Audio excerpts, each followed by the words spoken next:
जयपुर में राजस्थान राज्य पथ परिवहन निगम मुख्यालय के बाहर राजस्थान परिवहन निगम संयुक्त कर्मचारी फेडरेशन का क्रमिक अनशन लगातार 22वें दिन भी जारी रहा। फेडरेशन अपनी 14 सूत्रीय मांगों को लेकर प्रदर्शन कर रहा है। आंदोलन में रोडवेज कार्मिक भी बड़ी संख्या में शामिल होकर समर्थन दे रहे हैं। प्रदर्शनकारियों ने सरकार से मांग की है कि उनकी 14 सूत्रीय मांगों को जल्द से जल्द पूरा किया जाए। तो जयपुर में रोडवेज मुख्यालय पर 22 दिन से ये अनशन जारी है।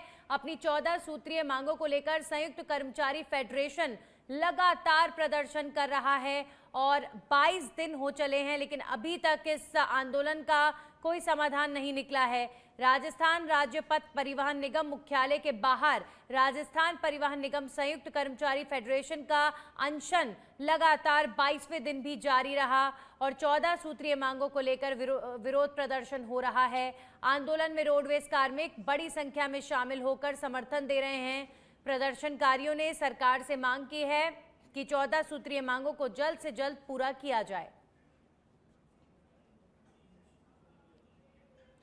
बानसूर कोटपुतली रोड पर कांकरिया स्टैंड और टोल के पास सोमवार को तेज रफ्तार मारुति कार की टक्कर से बाइक सवार गंभीर रूप से घायल हो गया। हादसे के बाद कार चालक मौके से फरार हो गया है। घायल की पहचान पूरणमल गुर्जर निवासी अमरपुरा के रूप में हुई है। उन्हें उपजिला अस्पताल बानसूर ले जाया गया, जहां पर प्राथमिक उपचार के बाद गंभीर चोटों के चलते कोटपुतली रेफर कर दिया गया। प्रत्यक्षदर्शियों के अनुसार टक्कर इतनी जोरदार थी कि कार की नंबर प्लेट टूटकर मौके पर गिर गई। परिजनों ने फरार चालक के खिलाफ हिट एंड रन की धाराओं में कार्रवाई की मांग की है। तो बानसूर में ये सड़क हादसा 65 वर्षीय बाइक सवार गंभीर रूप से घायल, जिन्हें कोटपुतली रेफर कर दिया गया। कार से बाइक की टक्कर हुई है, जिसमें बाइक चालक गंभीर रूप से घायल हो गए। घायल को कोटपुतली रेफर किया गया। अब परिजनों ने हिट एंड रन केस दर्ज कर कार चालक के खिलाफ सख्त कार्रवाई की मांग की है।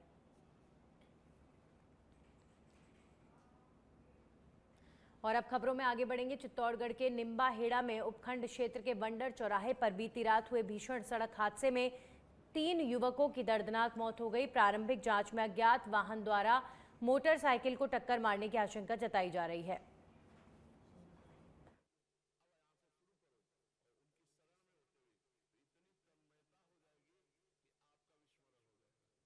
सोमवार तड़के पुलिस को मौके पर क्षतिग्रस्त बाइक और 3 युवकों के शव पड़े होने की सूचना मिली। पुलिस ने मौके पर पहुंचकर तीनों को मृत पाया। मृतकों की पहचान शेर सिंह, रघुर सिंह और गोविंद सिंह के रूप में हुई है। पुलिस ने शवों को मोर्चरी में रखवाकर परिजनों को सूचना दे दी है और मामले की जांच जारी है।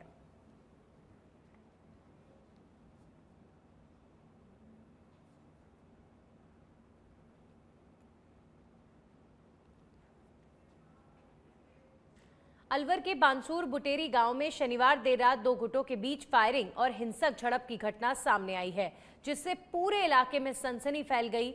वायरल वीडियो में बदमाश ट्रैक्टर, कैंपर और बुलेरो गाड़ियों से पहुंचकर मुख्य सड़क पर उपद्रव करते दिखाई दे रहे हैं। इस दौरान वाहनों को टक्कर मारने, लाठी डंडों से हमला करने और फायरिंग की आवाजें भी साफ सुनी जा सकती हैं। घटना में अनिल गुर्जर के कंधे में गोली लगने से वो घायल हो गया, जिसे पहले कोटपुतली और फिर जयपुर रेफर किया गया। सूचना पर पुलिस मौके पर पहुंची और जांच शुरू करते हुए सीसीटीवी फुटेज और डीवीआर कब्जे में ले लिया गया है। प्रारंभिक जांच में मामला पुरानी रंजिश से जुड़ा बताया जा रहा है।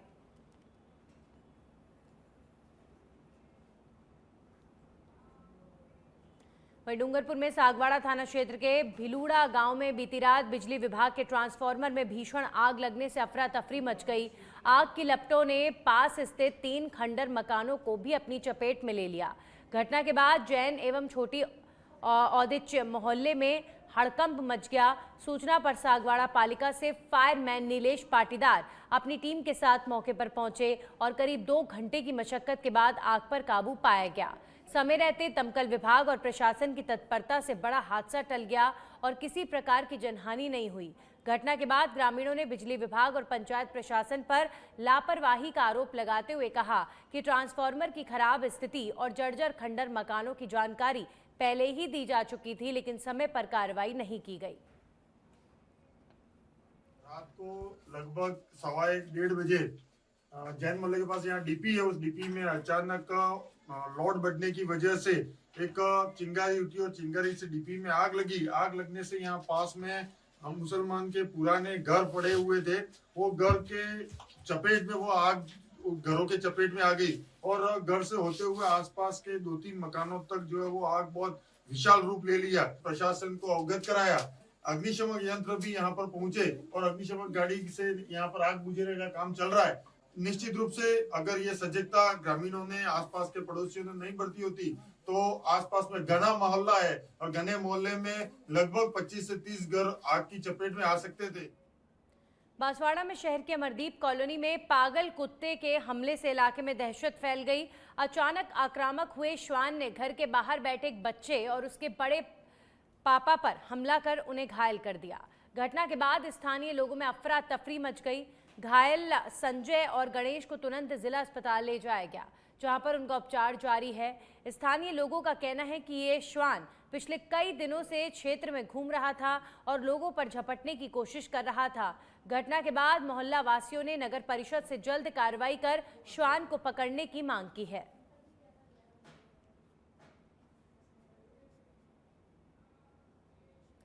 झुंझुनू जिले के नवलगढ़ उपखंड क्षेत्र के बड़वासी गांव में बीती रात एक अज्ञात जंगली जानवर ने बाड़े में बंधी बकरियों पर हमला कर दिया। हमले में 4 बकरियों की मौत हो गई है, जबकि एक गंभीर रूप से घायल हो गई। घटना रात करीब 2 बजे की बताई जा रही है। जानकारी के अनुसार उम्मेद सिंह मेघवाल के घर पर बंधी बकरियों पर जंगली जानवर ने हमला किया। एक बकरे के गले में बंधी घंटी की आवाज सुनकर परिवार के लोग जागे तो एक सफेद रंग का अज्ञात जानवर दीवार फांदकर भागता दिखाई दिया। सूचना पर सरपंच विजेंद्र सिंह दूत, वन विभाग, पशु चिकित्सा विभाग और नवलगढ़ पुलिस की टीम मौके पर पहुंची। मृत बकरियों का पोस्टमार्टम कराया गया, जबकि घायल बकरी का उपचार किया गया। ग्रामीणों ने वन विभाग से जंगली जानवर को पकड़ने और पीड़ित परिवार को मुआवजा देने की मांग की है। घटना के बाद गांव में भय का माहौल बना हुआ है। बाड़े में 6 बकरी बनी हुई थी, जिसमें 5 को जंगली जानवर ने मारा, जिसमें एक घायल है, बाकी 4 मर गई है। और हम लगभग ये घटना 2:30 से 3 बजे के बीच की है। और हमारा जो बड़े वाला बकरा है उसकी घंटी गली है, उसके बजने से हमें उठे तो हमने देखा भी है कि जंगली जानवर जैसे है वो, और हमें पुख्ता क्लियर पता भी नहीं है। हमें खोज देखे हैं, जैसे लग रहे हैं कि जंगली जानवर के ही। अजमेर के केकड़ी में गैस सिलेंडर की किल्लत से परेशान लोगों का गुस्सा सोमवार को फूट पड़ा। 4 दिनों से लगातार गैस एजेंसी के चक्कर लगाने के बावजूद घरेलू गैस सिलेंडर नहीं मिलने पर नाराज लोगों ने कोटा अजमेर राष्ट्रीय राजमार्ग पर जाम लगा दिया। प्रदर्शनकारियों ने गैस वितरण केंद्र के बाहर खाली सिलेंडर सड़क पर रखकर विरोध प्रदर्शन किया और प्रशासन के खिलाफ नारेबाजी की। जाम के कारण हाईवे पर वाहनों की लंबी कतारें लग गई और यातायात प्रभावित हुआ। सूचना पर पुलिस मौके पर पहुंची और समझाइश के बाद जाम खुलवाया गया। लोगों ने जल्द समाधान नहीं होने पर बड़े आंदोलन की चेतावनी दी है। गैस नहीं मिल रहा है और कहाँ के आते हैं, तो इतने दिन हम गैस कहाँ से लाए, हमारी रोज डायरी देखा कितने दूर से आए हम बांसवाड़ा से आए, तो बांसवाड़ा से डायरी लेके आएंगे क्या? पहले तो भर देते, अब 2,500 हम स्टूडेंट हैं, हम रूम का किराया भरेंगे या गैस का 2,500 रुपया भरेंगे। एजेंसी वाले ने कोई पता नहीं, इसका कोई गारंटी नहीं है कि मतलब क्या होता, कितने बजे आवे गाड़ी कितने बजे नहीं आवे। हमारे पास कोई टाइम टेबल नहीं है गाड़ी का। लाइन में खड़े वाले 2-2, 3-4 घंटे परेशान हो रहे हैं धूप के अंदर। क्या करें हम? रोज डेली थोड़ी परेशान, टाइम टेबल तो होगा ना भाई, टाइम पर हमारे को गाड़ी मिल जाएगी। भीलवाड़ा के मांडलगढ़ में कल्याणपुरा पंचायत के गांव में विकास कार्यों के नाम पर लाखों रुपए खर्च होने के बावजूद सीसी सड़कों की स्थिति बेहद खराब हो गई है। ग्रामीणों का आरोप है कि सरकार की विभिन्न योजनाओं के तहत बनी सीमेंट कंक्रीट सड़कें निर्माण के कुछ ही समय बाद टूटकर गड्ढों में बदल गई हैं। कहीं सड़क की सतह उखड़ रही है तो कहीं पर दरारें पड़ गई हैं। लोगों का कहना है कि ग्राम पंचायत और ठेकेदार की मिलीभगत से घटिया निर्माण सामग्री का उपयोग किया गया और तकनीकी अधिकारियों द्वारा मौके पर निरीक्षण भी नहीं किया गया। वहीं पंचायत समिति विकास अधिकारी हरिराम विजय ने बताया कि शिकायत मिलने के बाद तकनीकी अधिकारियों से जांच करवाई जाएगी और आवश्यक कार्रवाई की जाएगी। ग्रामीणों ने मामले की उच्च स्तरीय जांच और दोषियों पर सख्त कार्रवाई की मांग की है।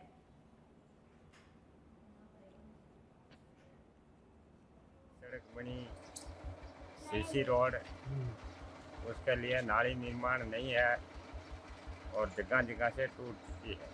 2 महीना पहले बनी। ये सड़क बनी 2 महीने पहले सीसी रोड बना था, जगह जगह से टूट गया और फिर नाली भी नहीं बनी, नाली निर्माण नहीं हुआ। शिकायत की गई इसकी? शिकायत की।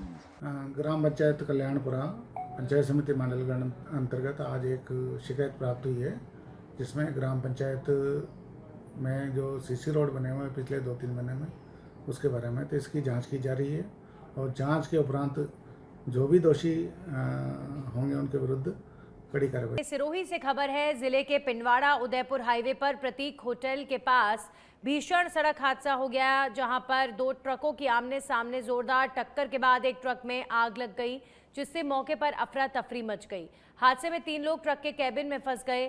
सूचना मिलने पर पुलिस और राहत दल मौके पर पहुंचे और करीब 2.5 घंटे की कड़ी मशक्कत के बाद तीनों घायलों को सुरक्षित बाहर निकाला गया। घायलों को 108 एम्बुलेंस की मदद से पिंडवाड़ा अस्पताल पहुंचाया गया, जहां से गंभीर हालत होने पर उन्हें सिरोही अस्पताल रेफर किया गया। हादसे के बाद हाईवे पर लंबा जाम लग गया। पुलिस क्षतिग्रस्त वाहनों को हटाकर यातायात को सुचारू कराती नजर आई।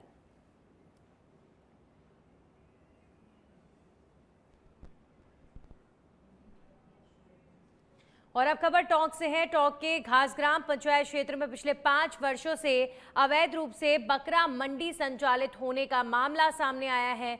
आरोप है कि इस अवैध संचालन के कारण सरकारी राजस्व को करोड़ों रुपए का नुकसान हुआ है और इसमें अधिकारियों की मिलीभगत की आशंका भी जताई जा रही है। जानकारी के अनुसार नगर परिषद द्वारा अधिकृत फर्म को टेंडर के माध्यम से बकरा मंडी संचालन की जिम्मेदारी दी गई थी, लेकिन इसके बावजूद घास क्षेत्र में अलग से अवैध मंडी चलती रही। शिकायत मिलने के बाद जिला प्रशासन ने मामले की जांच शुरू कर दी है। टेंडरधारी फर्म के संचालकों का कहना है कि अवैध मंडी के कारण उन्हें आर्थिक नुकसान झेलना पड़ रहा है और नगर परिषद को भी राजस्व हानि हो रही है। पंचायत घास के अंदर अवैध बकरा मंडी चलाई जा रही है, निजी खातेदारी भूमि पर चलाई जा रही है। इस संबंध में मैं कलेक्टर मैडम को भी अवगत कराया है, संबंधित एडीएम साहब को और अपने एसएचओ साहब थाना सदर और तहसीलदार को भी अवगत कराया है।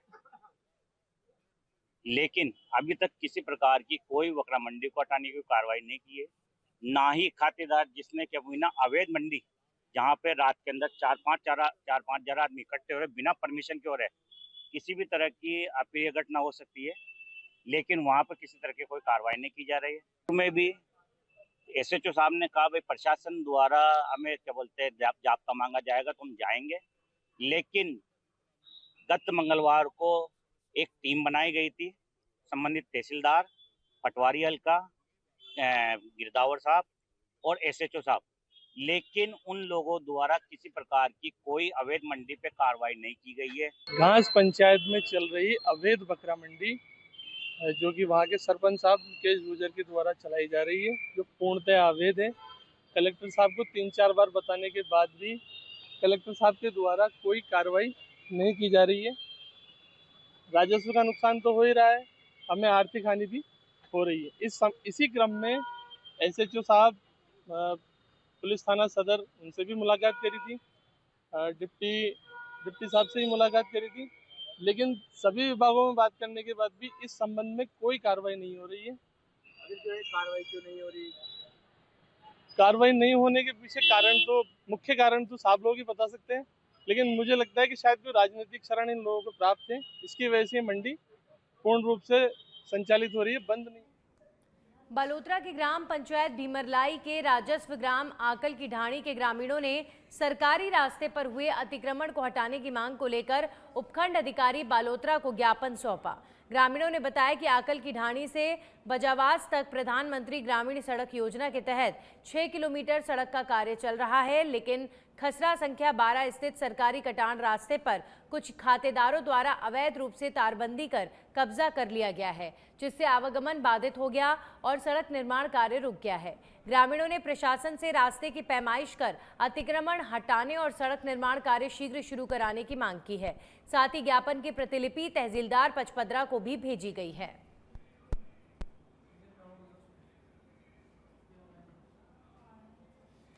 बयाना के स्टेट हाईवे 45 पर गंभीर नदी पुल की जर्जर स्थिति, सड़क किनारे फैली झाड़ियों और अतिक्रमण को लेकर सोमवार को ग्रामीणों का गुस्सा फूट पड़ा।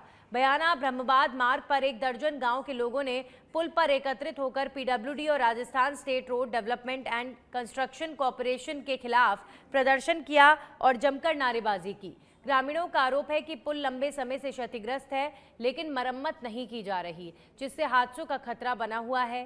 प्रदर्शन में शामिल ग्रामीणों ने बताया कि पुल के जॉइंट्स में गैप और गहरे गड्ढे हो गए हैं, जबकि बारिश के दौरान स्थिति और खराब हो जाती है। लोगों ने झाड़ियों की सफाई, अतिक्रमण हटाने और पुल की तत्काल मरम्मत की मांग की है।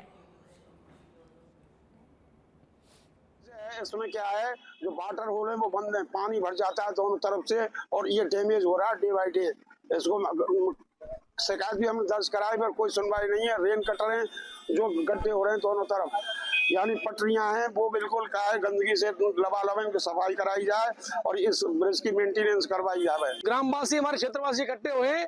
गंभीर नदी पुल पर जो स्टेट हाईवे 45 है उसकी हालत गंभीर है, उसमें दरार आ रही है। इसके बाद में पेट्रोल पंप, बाबा पेट्रोल पंप से लेकर के और दोनों साइडों में दीवार होने चाहिए। इसके बाद में चुंगी पर दोनों साइडों में कचरा पड़ा है रोड पर, उसको हटना चाहिए। और एक हमारी गौ घाट की जो रास्ता जा रहा है वहां पर एक बहुत बड़ा गहरा गड्ढा हो रहा कुआं है, उसको बंद होना चाहिए। और दोनों साइडों में ठेकेदार करे या पीडब्ल्यूडी डिपार्टमेंट करे, इसकी खड्डे हो रहे दोनों राइट और लेफ्ट में, उसको बंधवाओ, क्योंकि अगली बार इसमें एक टम्पू की समस्या यह है कि इस पर काफी गड्ढे हो रहे हैं और इस पर अतिक्रमण वो हो रखा है। चुंगी की तरफ है, दोनों तरफ रेलिंग भी नहीं है, तो कि आते हैं तो सीधे से मतलब वाहन नीचे गिर जाते हैं। और उनको अगर नहीं समझ में आ रहा तो एक बार 1 महीने के लिए कैमरा लगाकर देख लें, इसमें कई घटनाएं होती हैं। क्या चाहते हैं? गंभीर नदी के पुल पर है जो कि जो ड्रेनेज सिस्टम है जो कि नीचे जाता है उसका पानी वो बंद है बिल्कुल भी। और जैसे ही पुल पर एंटर होते हैं तो उसके साइड में मतलब गड्ढे हैं, हाँ बिल्कुल गड्ढे, उसमें कई घटनाएं हो रही हैं। हर 4-5 दिन में 2-3 गिर रहे। भरतपुर के बयाना ग्राम पंचायत परौआ में हाल ही में लाखों रुपए की लागत से बनी सड़क 10 से 15 दिन के भीतर ही उखड़ने लगी है। सड़क की खराब स्थिति को लेकर ग्रामीणों में भारी आक्रोश है और निर्माण कार्य की गुणवत्ता पर गंभीर सवाल उठाए जा रहे हैं। ग्रामीणों का आरोप है कि सड़क निर्माण में घटिया सामग्री का उपयोग किया गया, जिसके कारण डामर जगह जगह से उखड़ रहा है और नई सड़क की परत निकलने लगी है। स्थानीय ग्रामीणों का कहना है कि निर्माण कार्य में तय मानकों की अनदेखी की गई है, जिससे गुणवत्ता पूरी तरह प्रभावित हुई। ग्रामीणों ने प्रशासन से मामले की उच्च स्तरीय जांच कर दोषी ठेकेदार और जिम्मेदार अधिकारियों पर कार्रवाई की मांग की है।